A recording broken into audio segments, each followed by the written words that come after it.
Okay, so this is the helmet from Lumos that I got from Indiegogo back in January.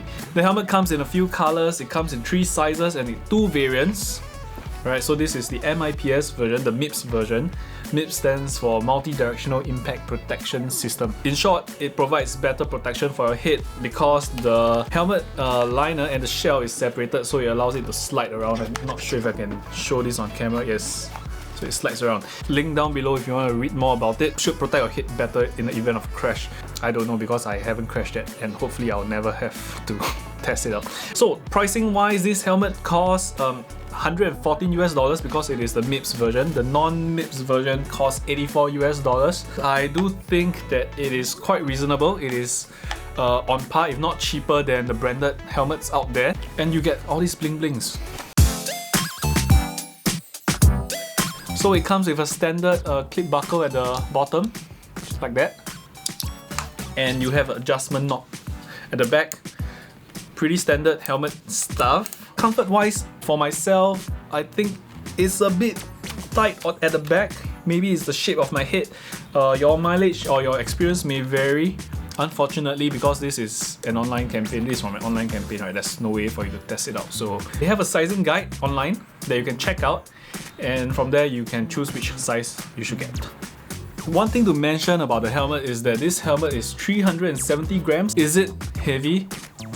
Yes, it's a little heavy at 370 grams compared to a regular helmet that is about 200 odd grams.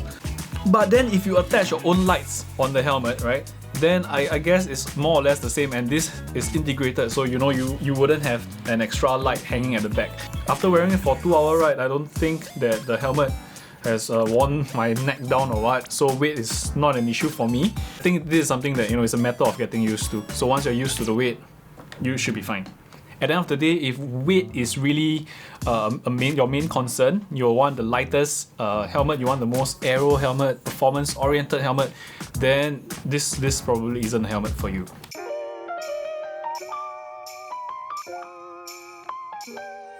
So let's talk about the lights. Right, in the front you have one white color LED, and then at the back you have 2 red lights. There's only one button here, and then there's one charging port, so you flip it up and then you get a USB-C port. Good, I like USB-C. So long hold to turn off or on.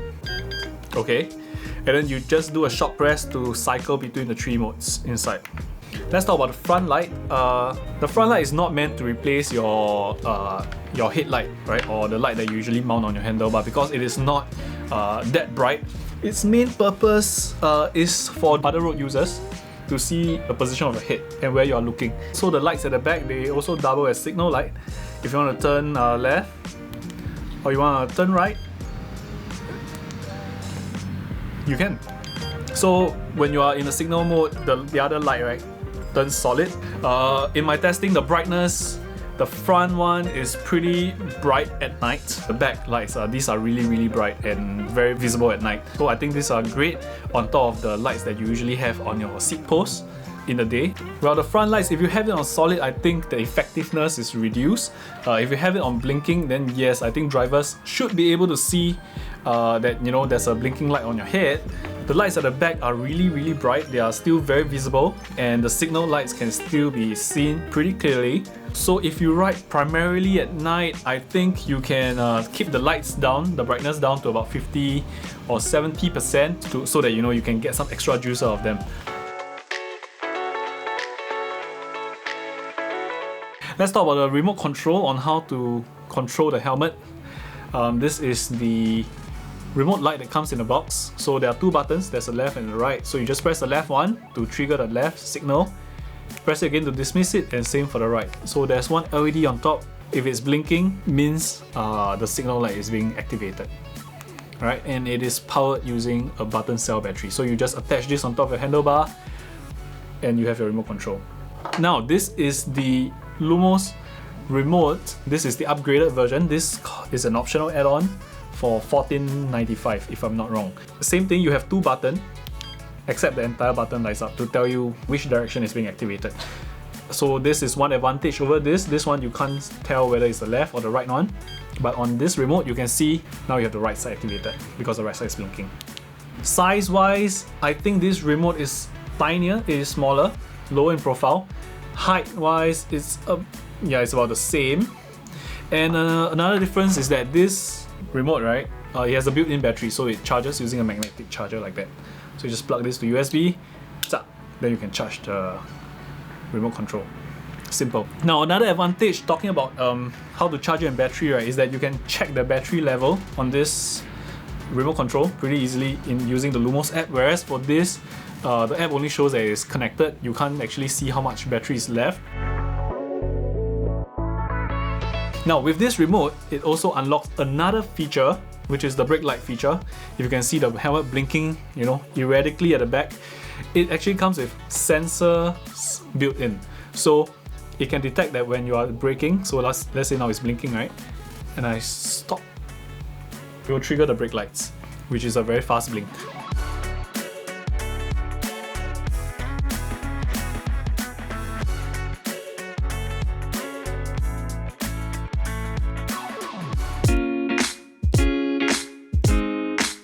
If you have an Apple Watch, there is an app in the watch that allows you to trigger the lights using hand gestures. I think this is the most intuitive way to trigger the lights, because sometimes when let's say you're on the hoods or you're on the drop, having to shift your hand position to press a button, just doesn't feel very natural. But if you're riding on a road, chances are you are already very accustomed to using hand signals. So to trigger the lights, you just have to do your hand signal, and then you'll feel a tap on your wrist to let you know that the lights are being triggered. And to dismiss the light, you just have to shake your wrist and it will turn off. It all sounds very good, and I think this is a really great way to trigger the lights. Very good idea, but half the time it doesn't work. When I put my hand out, it doesn't quite trigger the lights. So that might be something that Lumos can fix down the road with software updates. I'm not sure if they will do that, but hopefully they do. So let's quickly talk about the Lumos app. This is the app that you will use to change the settings on the helmet. The first thing that you will see on top is the pad devices. So if you have the remote light pad, you also see it there, but for now I'm using the Lumos remote, and you can see the battery level over there as well. And then if you look at the center, this is where you get the light control. So again, there are 3 presets, right, that you can press to toggle. 2, 3. So in each mode, you can actually customize the blinking pattern of both the front and the rear light. They are independent, so that's cool. So let's say for the first mode, I want it to be always on for both the front and back, and I want it to be at 100% brightness. So this will be my preset number 1. So if I go to preset number 2, this is the fast blinking one that I use at night with the brightness set to about 60%. So this is my mode number 2. And 3 is this slower blink that I can use in the daytime. Once you close the app, all these settings are saved on the helmet. You don't have to fiddle with the app anymore once you set them. And then there's a boost button that you have to unlock using a code that they give you on the scratch card when you get the helmet. So with the boost, I'm not so sure if you can see on screen, it turns a little brighter, right? It's like a boost. So if you open the helmet settings, the first thing that you see is the brake light setting. By default, this is off. So if you upgraded to this remote and you're thinking, why is it not working? Go and check the app first. Turn on the brake light and then you have it on. Then from here you can adjust the sensitivity. So you have to try and error, get a friend to test it out with you and see which sensitivity suits your riding style best. And then you can scroll down. You have the helmet beeping. So the helmet actually makes a different beep depending on which direction you turn. Let's say now it says left signaling once every 2 seconds, right? It beeps once every 2 seconds. And you can change it up to whatever. There are a few settings here. And then right turn is twice every 2 seconds. So just based on the sound alone, you can tell which light is being activated. Pretty cool. And then the last setting that you see at the bottom is the battery app notification. You can have the app send you a notification when you turn on or off the helmet. It's off by default. And also if the battery is under 30%, so you can remember to charge before you go for a ride. Then the next is the app remote, another way to trigger the lights. But obviously no one is gonna pull their phone out of their pocket and do this when they're riding. So yeah, this is just an extra feature. And then finally the ride tracking. I don't use it because I use Strava. But if you need a ride tracker, yeah, I guess you can use this, but I don't know how good it is. Let's talk about battery life because yeah, it has a battery in it. Lumos claims that if you use the helmet on the blinking mode, which is like that, you can get 6 hours out of it. And if you use a solid mode, you get 3 hours. Most of us will have it on the blinking mode. 6 hours is more than enough for most of us. At least you don't have to worry that you will die, halfway through your ride. But if your rides are longer than 6 hours, then that's something to keep in mind. And then the Lumos remote, I wouldn't get it just because it has the brake light features. Why? Because if you have the brake light feature on, the battery life drops dramatically to 1 or maximum 2 hours. It's okay if your daily, you ride to work or for your daily commute, you ride and it's less than 2 hours, I guess it's fine. If your rides are longer than that, the battery can't tank long enough. And here's what I think, right? Because it's a delicate balance between the weight and the comfort. So if they have a bigger battery there, it's gonna make the helmet heavier. So my suggestion would be, if they really can't make the battery capacity bigger or make it more efficient, then the very least is to have a switch on the remote so that the users can, with a push of a button, turn on or off the brake light feature. Let's say if you are riding on a busy road, yeah, we can have it on, and when I move into a suburban area or a road that's less busy, I can just press a button here and it will turn off. I think that would be really cool, instead of having to pull out my phone and go into the app and change the settings. Yeah, but apart from that, it is what it is. Again, if you're getting the helmet for the brake light features, just bear in mind that the battery life is only 1 to 2 hours. You decide whether it's good enough for you or not. I think it is a great helmet. It's a good looking helmet. The side, yes.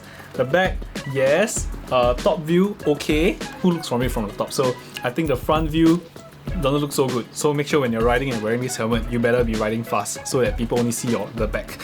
Just kidding. First question, should you get the helmet? I think if you ride in a city area or if you ride on roads that are, with high volumes of traffic, a lot of vehicles, yes, right? It doesn't hurt to have more bling blings, more lights. Objectively, is it really better? Does it make the road safer? I don't know. I would like to think that it does. All I know is it makes me feel more confident when I filter lanes or when I make turns. I think drivers can see me better. So having the helmet, I think, is good because it allows other road users to see where you're looking, and also having the signal lights can actually help to signal your intention. And the next question is, if you get a helmet, should you get the Lumos remote and upgrade from this remote light? The brake light feature is good to have, but I just wouldn't have it on all the time. For me personally, I would upgrade. I think the design is nicer. I can check the battery level. I can see which side is being triggered. And that's all for this video. If you have any questions, put them down below. If not, take care, ride safe, and bye bye.